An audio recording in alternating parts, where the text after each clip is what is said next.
Pada kesempatan ini kami kembali akan menjawab pertanyaan yang masuk ke dalam nomor WhatsApp kami. Dan tentu saja ini adalah pertanyaan yang mewakili dari banyak pertanyaan yang ada. Dan kita akan dengarkan dulu bunyi pertanyaannya, kemudian saya akan memberikan jawaban atas pertanyaan tersebut. Pertanyaannya adalah, kapan Yesus menjadi Tuhan? Ya, kapan Yesus menjadi Tuhan? Sebetulnya ini pertanyaan yang sangat bodoh, tetapi tidak mengapalah saya harus jawab karena ini banyak sekali pertanyaan yang muncul seperti itu. Dan pertanyaan-pertanyaan ini juga agak mirip-mirip bahwa yang menjadikan Yesus Tuhan itu adalah Paulus, atau seperti Tuhan Yesus di dalam Alkitab tidak pernah meminta disembah dan tidak pernah menyatakan dirinya sebagai Tuhan. Dan ini muatan-muatannya hampir sama kok. Dan ada juga yang mencurigai sekaligus menuduh bahwa orang-orang Kristen mentuhankan Yesus. Kenapa muncul pertanyaan yang model-modelnya seperti ini? Karena mereka coba mengukur Tuhan Yesus itu dari sudut pandang lahiriah.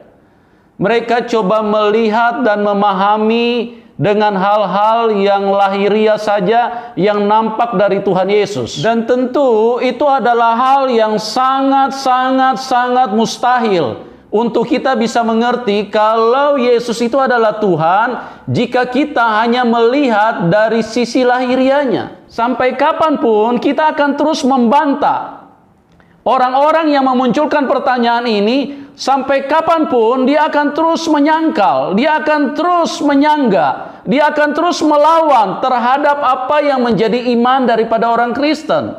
Karena yang mereka lihat, Tuhan Yesus punya daun telinga 2, Tuhan Yesus punya tangan 2, punya jari 10, punya kepala yang sama, punya mata 2. Yang seperti itulah yang mereka coba terus pertahankan di dalam rasio pemikiran mereka yang begitu terbatas. Sedangkan untuk hal-hal lahiriah saja, banyak hal yang kita tidak bisa pahami dengan sempurna.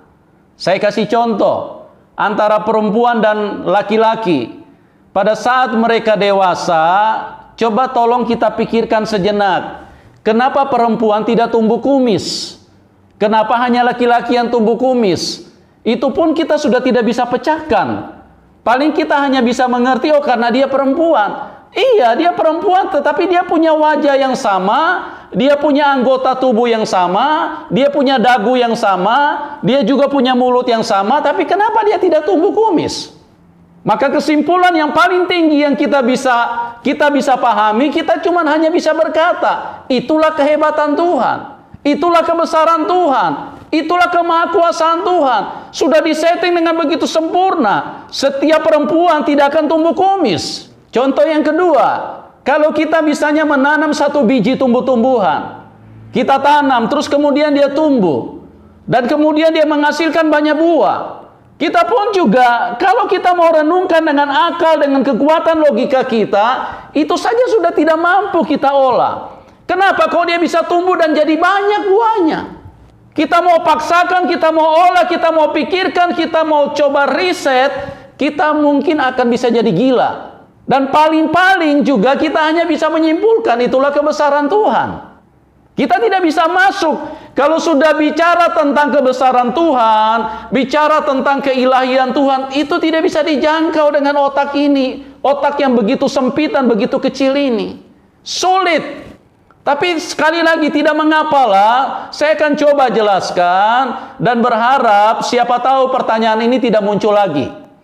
Dan juga siapa tahu ada yang kecantol sehingga mereka bisa memahami dan mereka tahu betul bahwa satu-satunya Tuhan itu adalah Yesus Kristus. Sedikit saya jelaskan, mudah-mudahan ini bisa membuka pikiran Anda. Tuhan Yesus itu datang hanya melakukan proses penebusan.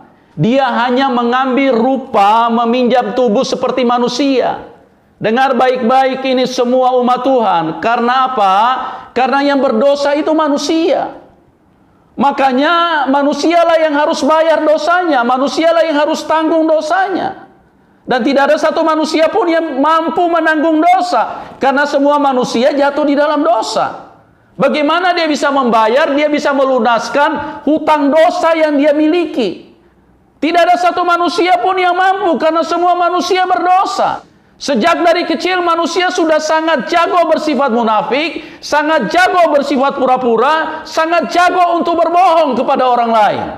Itu sebabnya dia Tuhan yang maha kuasa, yang maha besar, yang tidak bisa kita batasi dengan otak yang sebesar Bapau ini, untuk bertanya-tanya terus, sejak kapan? Dia kan cuma seperti manusia.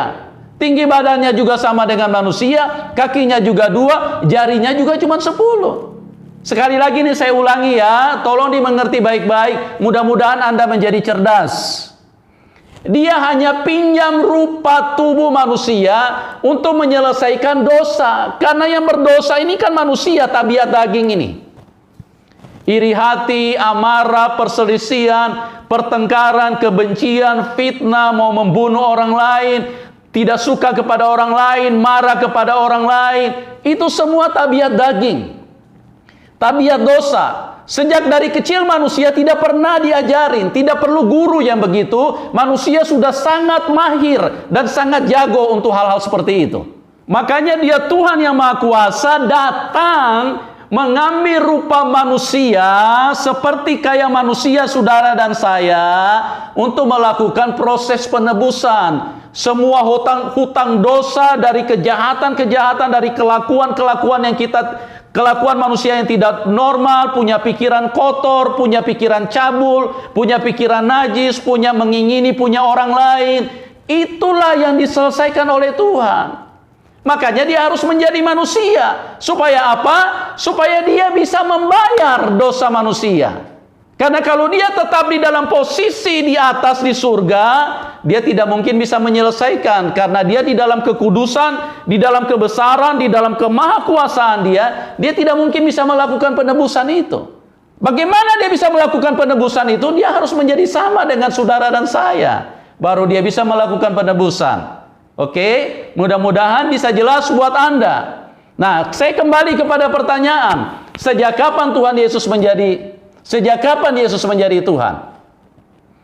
Sebelum dunia ini ada, dia sudah jadi Tuhan. Orang Kristen tidak pernah menjadikan dia Tuhan. Dari sononya dia sudah Tuhan. Sebelum apapun ada, sebelum planet ada, sebelum bintang ada, sebelum bulan ada, sebelum lautan ada, sebelum daratan ada, sebelum tumbuh-tumbuhan ada, sebelum manusia ada, sebelum apapun ada, dia sudah Tuhan. Makanya firman Tuhan berkata, akulah awal dan akhir, akulah alfa dan omega. Dia awal, dialah segala-galanya. Dari awal semua yang ada jadi oleh karena dia. Itulah yang awal dan yang akhir. Dia awal, dia juga yang akhir. Jadi semua yang berjalan dari awal sampai akhir, dialah yang tahu, dialah yang menentukan. Makanya dia disebut alfa dan omega. Akulah awal, akulah akhir. Jadi sekali lagi, sejak kapan Tuhan Yesus menjadi Tuhan? Sebelum Anda bisa bernafas, dia sudah jadi Tuhan. Sebelum Anda punya gigi, dia sudah jadi Tuhan. Sebelum nenek moyang Adam dan Hawa ada, dia sudah jadi Tuhan. Oke? Ini penjelasannya buat kita semua. Semoga bermanfaat dan semoga tidak muncul lagi pertanyaan idiot seperti ini. Salam kemenangan. Tuhan Yesus memberkati kita semua. Amin.